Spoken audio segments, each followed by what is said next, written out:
കോൺഗ്രസ്സുകാർ ഉണരുകയാണ് കേരളത്തിൽ. ശശി തരൂരും കോൺഗ്രസ്സിലെത്തി. അവരുടെ ലക്ഷ്യം അറിയാമല്ലോ. അതിനകത്ത് എന്തെങ്കിലും നേട്ടം ഉണ്ടാക്കാൻ കഴിയും എന്ന് തോന്നുന്നുണ്ടോ? നേട്ടം ഉണ്ടാക്കാൻ കഴിയുന്നതിനപ്പുറമായിട്ട് എൻ്റെ അഭിപ്രായത്തിൽ അത് നേട്ടം അസാധ്യമാണെന്നൊരു തോന്നലിൻ്റെ പേരിൽ ഭയം ഉണ്ടാകുന്ന അവസ്ഥയിൽ എല്ലാവരും ഓടിക്കൊടുന്ന രീതിയില്ലേ, അപകടം ഉറപ്പാന്ന് കണ്ടു കഴിയുമ്പോൾ ഓടിക്കൊടുന്ന രീതിയില്ലേ. ഒന്നതാണ്. മറ്റേത് വേറെ ഒരു നേട്ടത്തിൻ്റെ സാധ്യതയും കൂടെ ഉണ്ട്. അത് രണ്ടും രണ്ടായിട്ട് പറയാവുന്നത്. ആദ്യത്തെന്ന് പറഞ്ഞു കഴിഞ്ഞാൽ പഞ്ചായത്ത് ഇലക്ഷൻ കഴിഞ്ഞപ്പം നമുക്ക് കാണാൻ കഴിഞ്ഞ ദൃശ്യങ്ങളിൽ നിന്ന് എല്ലാം വ്യക്തമാകുന്നത് അടുത്ത നിയമസഭാ തെരഞ്ഞെടുപ്പ് ആർക്കും ഭൂരിപക്ഷമില്ലാത്ത ഒരു ത്രിശങ്കു നിയമസഭയിലേക്ക് 1965 ശേഷം ആദ്യമായിട്ട് എത്താൻ പോകുന്നുള്ളതാണ്. അതിന് കാരണം ദേശീയ ജനാധിപത്യ മുന്നണിയും അല്ലെങ്കിൽ BJP അവര് നിർണായക സംഖ്യയിൽ 65-ലാണല്ലോ അന്ന്. അതെ, ഒരു 10 സീറ്റ് അവർ പിടിക്കുന്ന സാഹചര്യം എല്ലാ അർത്ഥത്തിലും ഉണ്ട്. അത് നടക്കുന്ന അന്തരീക്ഷം വന്നു കഴിഞ്ഞാൽ ആർക്കും ഭൂരിപക്ഷം ഇല്ലാത്തൊരു സാഹചര്യം ഉണ്ടാവാം. 10 കൊല്ലം കാത്തിരുന്നിട്ടും അങ്ങനെ ഒരു സാഹചര്യം ഉണ്ടാകുന്നതിനെ ഭയപ്പെട്ടുകൊണ്ടാകാം ഒരുപക്ഷെ ഇങ്ങനൊരു കൂട്ടുകെട്ടാകാം. എന്തെങ്കിലുമൊക്കെ ശ്രമിച്ചു നോക്കാം. ഇതുവരെ അടിച്ചതിനകത്ത് കയറ്റില്ലായിരുന്ന ശശി തരൂര് അങ്ങോട്ട് ചെല്ലുകയില്ലായിരുന്ന ശശി തരൂര് ആ ശശി തരൂരിനെ കൂട്ടുപിടിച്ചതിനകത്ത് ആ ഒരു ഘടകം ഉണ്ടാകാം. പിന്നെ ആ വിഷയം ഞാൻ സൂചിപ്പിച്ചിട്ട് പോവാം. വേറൊരു പ്രധാന കാര്യം കൂടെ ഉണ്ട്. ചങ്ങനാശ്ശേരിയിലെ പോപ്പ് സുകുമാരൻ നായരുടെ ഇടതുപക്ഷത്തിൻ്റെ കൂടെയാണെന്ന് ഏതാണ്ട് കൃത്യമായൊരു അന്തരീക്ഷത്തിൽ BJP ശക്തി പ്രാപിച്ചു വരികയും ചെയ്യുന്ന ഒരു അന്തരീക്ഷത്തിൽ ഹിന്ദുക്കളിലെ ഒരു നിർണായക വിഭാഗം ഈ രണ്ടു പേരിലും BJP ശക്തമായി വരുന്നതിൻ്റെ പേരിലും പോപ്പ് ഇടതുപക്ഷത്തോട് ചേരുന്നതിൻ്റെ പേരിലും ഇതുവരെ UDF കിട്ടിക്കൊണ്ടിരുന്ന ഒരു ഹിന്ദു വോട്ടിൻ്റെ ആ അളവ് കുറഞ്ഞു പോകാൻ സാധ്യതയുണ്ടെന്നും അത് ചിലയിടങ്ങളിലൊക്കെ BJPയുടെ വിജയത്തിനും ചിലയിടങ്ങളിലൊക്കെ UDF പരാജയത്തിനും അല്ലെങ്കിൽ LDF വിജയത്തിനും വഴിയുണ്ടാക്കുന്ന ഭയം വന്നപ്പം കിട്ടാവുന്ന മുഖങ്ങളെയെല്ലാം സംഘടിപ്പിച്ച് നിർത്തി. അങ്ങേക്കറിയാമല്ലോ ശശി തരൂരിൻ്റെ കേരളത്തിലെ സ്വാധീനം അങ്ങ് മറക്കുക. തിരുവനന്തപുരത്ത് എന്തായാലും അദ്ദേഹം ജനിച്ച സമുദായത്തിനിടയ്ക്ക് അദ്ദേഹത്തിന് സ്വാധീനമുണ്ട്. ഇവിടെയാണ് 4-5 സീറ്റ് നിർണായകമായി നിൽക്കുന്നത്. ഈ അന്തരീക്ഷം എല്ലാം കൂടെ കണക്കാക്കുമ്പം ഒന്നിച്ച് നിൽക്കുന്നതാണ് നല്ലതെന്ന്. അതുപോലെ തരൂരും പലരും പ്രോജക്റ്റ് ചെയ്തെങ്കിലും തരൂരിന് ഇതുവരെ നരേന്ദ്രമോദിയുടെ സൈഡിൽ നിന്നും കാര്യമായ ഓഫറൊന്നും വന്നിട്ടുമില്ല. എല്ലാവരും അതാണ് കണക്ക് കൂട്ടിയിരുന്നത്. അതില്ലെന്ന് ഞാൻ നേരത്തെ തന്നെ എൻ്റെ ചർച്ചയിൽ കൃത്യമായി ഞാൻ പറയാം. നരേന്ദ്രമോദി മോദിയോ BJPയോ ആ കാര്യം ചെയ്യരുത്, തരൂരിനെ കൂടെ കൂട്ടരുത് എന്ന് ആവർത്തിച്ച് പറഞ്ഞിട്ടുള്ള വ്യക്തിയാണ് ഞാൻ, പ്രത്യക്ഷമായും തന്നെ പലപ്പോഴും പരോക്ഷമായിട്ട്. അപ്പം ആ ഒരു സാധ്യതയില്ല. തരൂരിന് അവിടെ സാധ്യതയില്ല, UDF ഇവിടെ സാധ്യതയില്ല.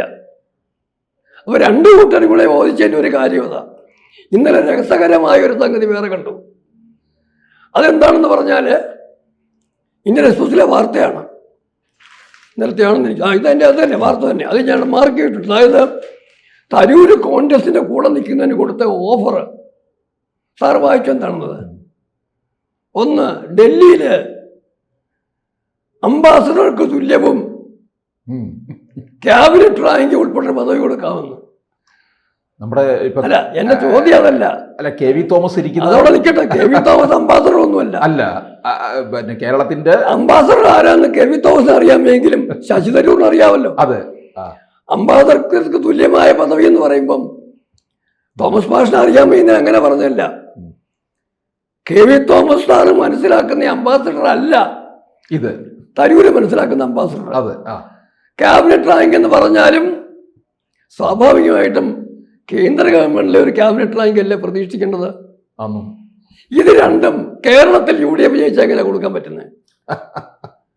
ഒരു സംഗതി അത് അല്ല, അത് മനസ്സിലാക്കാനുള്ള കഴിവ് അല്ലല്ല, അവിടെ വേറൊന്നാ ഞാൻ പറയുന്നത്. തൽക്കാലം കോൺഗ്രസിനകത്ത് നിന്നിട്ട് UDF ജയിക്കുന്ന സാഹചര്യം വരികയാണെങ്കിൽ പോലും ജയിക്കാത്തൊരു സാഹചര്യം സംഭവിച്ചാലും കോൺഗ്രസിനകത്തെ ഒരു വിഭാഗത്തെ അടർത്തിക്കൊണ്ട് വരുന്നതിനുള്ള പണി, അതിനുവേണ്ടി ഇപ്പോഴേ കൂടെ നിൽക്കുകയും ഞങ്ങൾ പറയുമ്പോൾ ആവശ്യം വരുമ്പം അടർത്തിക്കൊണ്ട് വരാൻ എന്നുള്ളൊരു വാഗ്ദാനം കൊടുത്ത് ഇപ്പം ഭരിക്കുന്ന ഭരണകൂടത്തിന് വേണമെങ്കിലും ഈ ക്യാബിനറ്റ് റാങ്കും അംബാസഡർ സ്ഥാനവും ഒക്കെ ഓഫർ ചെയ്ത് തരൂരിനെ മോഹം പിടിപ്പിക്കാമല്ലോ. അങ്ങനെയും നടക്കാം എന്ന് പറഞ്ഞാൽ അത് കോൺഗ്രസ് ഈ പറഞ്ഞ ഓഫർ വാഗ്ദാനം കോൺഗ്രസിൻ്റെ അജണ്ടയാകണമെന്ന് പോലും നിർബന്ധമില്ല. 2, ഏറ്റവും പ്രധാന വിഷയം ഞാൻ പറയാൻ പറ്റുന്ന വേറൊരു കാര്യം പറയുന്നത്, അത് അങ്ങേപ്പോലുള്ളൊരു അനുഭവത്തിൻ്റെ വെളിച്ചത്തിൽ അറിയുന്ന കാര്യവും അത്. ഡോക്ടർ ശശി തരൂര് തിരുവനന്തപുരത്തെ സ്ഥാനാർത്ഥിയായിട്ട് വരുന്നു എന്ന് പറഞ്ഞ് വന്നപ്പം തിരുവനന്തപുരത്തെ പ്രാദേശിക നേതാക്കളുടെ മനോഭാവം എങ്ങനെയായിരുന്നു? വൻ എതിർപ്പായിരുന്നു. ആ എതിർപ്പ് മാറിയത് എങ്ങനെയാ? നമ്മളിരുന്ന് സംസാരിക്കുന്നതിൻ്റെ വളരെ അടുത്ത് തന്നെയുള്ളൊരു ബാങ്കിൽ നിന്ന് വലിയൊരു തുക തരൂരിൻ്റെ അക്കൗണ്ടിൽ നിന്ന് വിഡ്രോ ചെയ്ത ശേഷമാണ് തിരുവനന്തപുരത്തെ പ്രാദേശിക എതിർപ്പുകൾ ഇല്ലാതായത്. അപ്പം അത് സമ്പത്ത് എങ്ങനെയാണ് കോൺഗ്രസ് പ്രവർത്തകരെ സ്വാധീനിക്കുന്നുള്ളൊരു തെളിവാണ്. അതെ. ഇപ്പോഴത്തെ സാഹചര്യത്തിൽ കാണേണ്ട വേറൊരു കാര്യം, ഈ പഞ്ചായത്ത് ഇലക്ഷനിൽ തന്നെ തദ്ദേശീയ സ്വയംഭരണ സ്ഥാപനങ്ങൾ തമ്മിൽ ഒരു കാര്യം കണ്ടു. LDFനെക്കാട്ടിലും NDAയെക്കാട്ടിലും ഒക്കെ വളരെ കൂടുതൽ പണം ഒഴുക്കിയത് UDF ആയിരുന്നു. അത് പ്രകടമായിട്ട് കാണാവുന്നൊരു കാഴ്ചയായിരുന്നു. അവരുടെ പ്രചരണ രീതികളും സംവിധാനങ്ങളും എല്ലാം കണ്ടു കഴിഞ്ഞാൽ അത്രയും സാമ്പത്തിക ശക്തിയും ഞാനത് തന്നെ സാറിനോട് ഞാൻ പറയാൻ വരുന്നത് തന്നെയാണ്. 26 ഇലക്ഷന് ഇവരാരും പ്രതീക്ഷിക്കാത്ത വലിയൊരു തുക, വലിയ പണം ഒഴുകാൻ പോകുന്നു എന്നുള്ള കാര്യം പറയാൻ വേണ്ടിയാണ് വയനാട് ഇവിടെയെല്ലാം കൂടെ വിളിച്ചു നിർത്തിയത്. ഡോക്ടർ ശശി തരൂര് തിരുവനന്തപുരത്ത് ആദ്യ ഇലക്ഷന് വന്നപ്പം സഹകരിക്കാതെ നിന്ന പ്രാദേശിക നേതാക്കളെ കൂടെ കൂട്ടിയ അതേ വഴിയിൽ 2026 ഇലക്ഷന് നിങ്ങൾ പലരും പ്രതീക്ഷിക്കുന്നതിലപ്പുറം ഫണ്ട് വരാൻ പോകുന്നുള്ള ഒരു സാഹചര്യം വന്ന അത് ഷെയർ ചെയ്യാൻ കൂടി വേണ്ടി ആയിരിക്കും ഒരു പക്ഷേ വയനാടിൽ 30,000 രൂപ വാടകയും ഒരാൾക്ക് 1 ലക്ഷത്തോളം ചിലവുള്ള ആ 7 സ്റ്റാർ ഹോട്ടലിൽ 150 പേരെ കണക്ക് കൂട്ടിക്ക് എത്ര ആയെന്ന് 150 ലക്ഷമെങ്കിലും ഒരു ദിവസത്തേക്ക് ചിലവാകുന്നെന്നാണ് ആളുകൾ പറയുന്നത്. ഞാനിവിടെ പോയിട്ടില്ല, എനിക്കറിയില്ല. അത്രയും വലിയ പണം മുടക്കിക്കൊണ്ടുള്ളൊരു കോൺക്ലേവ് നടത്തിയതിൻ്റെ രഹസ്യം ഇതൊക്കെ തന്നെ ആയിരിക്കും. അതായിരിക്കാം ആ പണത്തിൻ്റെ സാധ്യത, പണ ഒഴുക്കിൻ്റെ സാധ്യതയായിരിക്കാം ഇതുവരെ മുഖ്യമന്ത്രിയാകണമെന്നും ഞാനായിരിക്കണം കേമനെന്ന് പറഞ്ഞ എല്ലാ നേതാക്കന്മാരും ഒന്നിച്ചുകൂടി ഐക്യത്തോടുകൂടി വരുന്ന പണം നമുക്ക് ഒന്നിച്ച് വീതിച്ചെടുക്കാം എന്നുള്ളൊരു സമവായത്തിലായിരിക്കും ഒരു പക്ഷേ വയനാട്ടിൽ നിന്ന് പരസ്പരം ചിരിക്കുന്ന കൈ കൊടുക്കുന്ന നേതാക്കന്മാർ വന്നതിൻ്റെ പിന്നിലെ കാര്യം എന്നുള്ളത് മറക്കണ്ട. ഇവിടെ അതിന് പല കാര്യങ്ങളുണ്ട്. ഈ പണം എവിടെ നിന്ന് വരുന്നതെന്ന് ചോദിച്ചു വെച്ച് കഴിഞ്ഞാൽ പണം എറിഞ്ഞാലേ പണം കിട്ടുകയുള്ളൂ എന്നറിയാത്ത ആളല്ല സോണിയയും രാഹുലും. സോണിയയ്ക്കും രാഹുലിനും സാമ്പത്തിക സ്രോതസ് ഇന്നും കാര്യമായ നഷ്ടം വരാതെ ഉണ്ട്. ഒന്ന്, കർണാടക പോലെ സംസ്ഥാനം, അവിടുത്തെ ഉപമുഖ്യമന്ത്രിയെ കുറിച്ച് അറിയാം. ആ മുഖ്യമന്ത്രിയാകാൻ വേണ്ടി ഇപ്പം ബാർഗെയിൻ ചെയ്തുകൊണ്ടിരിക്കുകയാണ്. ഇവിടെ ആകാൻ സാധ്യതയുള്ള ഒരു മുഖ്യമന്ത്രിക്ക് വേണ്ടി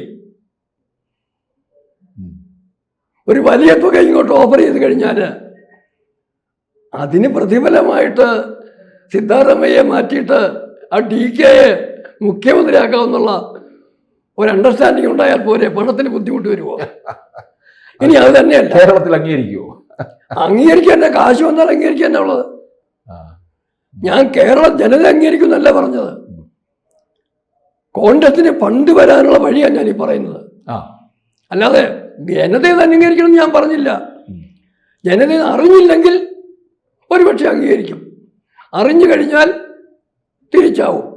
പിന്നെ വേറൊരു പ്രധാന കാര്യം, അങ്ങക്കൊക്കെ അറിയാവുന്നതുപോലെ ശബരിമല ആ മോഷണത്തിൻ്റെ, സ്വർണം അല്ലെങ്കിൽ വിഗ്രഹങ്ങളുടെ മോഷണത്തിൻ്റെ, ശില്പങ്ങളുടെ മോഷണം, ആ മോഷണത്തിൻ്റെ അങ്ങനെ പറയേണ്ടത്, സ്വർണ്ണമോഷണമൊന്നുമല്ല, ആ മോഷണത്തിൻ്റെ പെട്ട ആളുകളുടെ പേര് പറയുന്ന കൂട്ടത്തിൽ സോണിയാഗാന്ധി വരെ പോകുന്നു എന്ന് പറയുമ്പം കോൺഗ്രസിൻ്റെ പുതിയ സാമ്പത്തിക സ്വാതന്ത്ര്യം സംശയിക്കേണ്ട കാര്യമുണ്ടോ? മൂന്നാമത്തെ ചോദ്യം, മതമല്ല മതമല്ല മതമല്ല എന്ന് പറയുന്നതിനെ ഞാൻ നിഷേധിക്കുന്നു. മതമാണ് മതമാണ് മതമാണ്.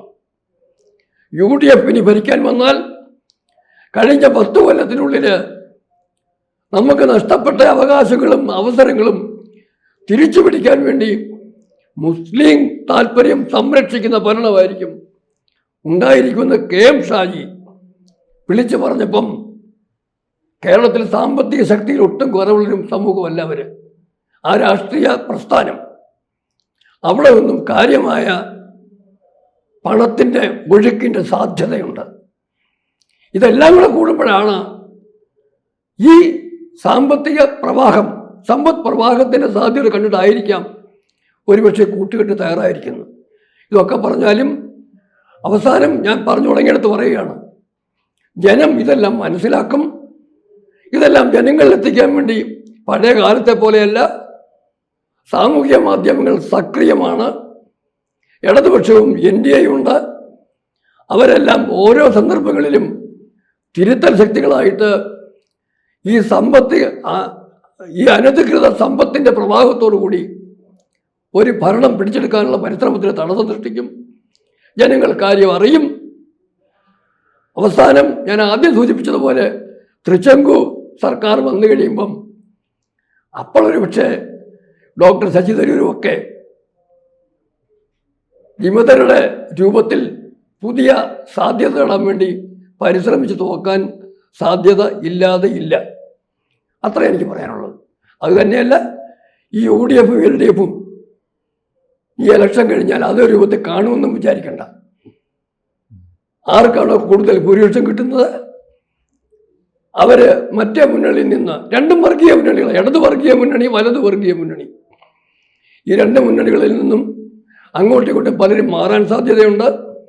ഒപ്പം തന്നെ ആ കാര്യം പറഞ്ഞ് അവസാനിപ്പിക്കുന്നതിന് മുമ്പ് ഇന്നത്തെ CPI 16 സീറ്റുള്ള CPIക്ക് 8 സീറ്റിൽ കൂടുതൽ എങ്ങനെ പിടിച്ചാലും അടുത്ത ഇലക്ഷന് കിട്ടാൻ പോകുന്നില്ല. കേരള കോൺഗ്രസ് മാണി 5 സീറ്റിൽ വട്ടപൂജ്യമാകുമെന്നാണ് എൻ്റെ കണക്കൂട്ടൽ. മാണിയുടെ അവസ്ഥ അതാണ്. പരമാവധി അങ്ങേപ്പോലൊരു പറയുന്ന പോലെ 1 സീറ്റ് കിട്ടാം. CPMൻ്റെ സീറ്റ് കുറയും, നിർണായകമായി കുറയും. പക്ഷേ ഈ കുറവിലെല്ലാം വന്നു കഴിഞ്ഞാലും ആ കുറയുന്ന സീറ്റുകളെല്ലാം UDFന് കിട്ടും, കേരള കോൺഗ്രസിന് കിട്ടാം. പക്ഷേ UDF ഉറപ്പാക്കി കഴിയുന്ന സീറ്റുകൾ ഒരു 10-20 എണ്ണം, 10 എണ്ണമെങ്കിലും ചുരുങ്ങിയത് NDA പിടിക്കുന്ന സാഹചര്യം വന്നു കഴിഞ്ഞാൽ സ്വാഭാവികമായും തൃച്ചങ്കുവായിരിക്കും. മുന്നണികൾ പരസ്പരം, ഇടത് വർഗീയ മുന്നണിയും വലത് വർഗീയ മുന്നണിയും പരസ്പരം ചാക്കിട്ട് പിടുത്തത്തിൻ്റെ വഴിയിലേക്ക് പോകേണ്ടി വരും. അതൊക്കെ കണക്കാക്കിയിട്ട് വേണം ശശി തരൂരോ മറ്റാരാണെങ്കിലും 26 ഇലക്ഷന് ശേഷം കേരള രാഷ്ട്രീയത്തിൽ വഹിക്കാൻ പോകുന്ന പങ്കിനെ നമ്മൾ അനലൈസ് ചെയ്യുന്നത്. അത്ര എനിക്ക് പറയാം. കൂടുതൽ വാർത്തകളും വിശേഷങ്ങളും നിങ്ങളിലേക്ക് എത്താൻ ABC മലയാളം സബ്സ്ക്രൈബ് ചെയ്യുക, ബെൽ ബട്ടണും അമർത്തുക.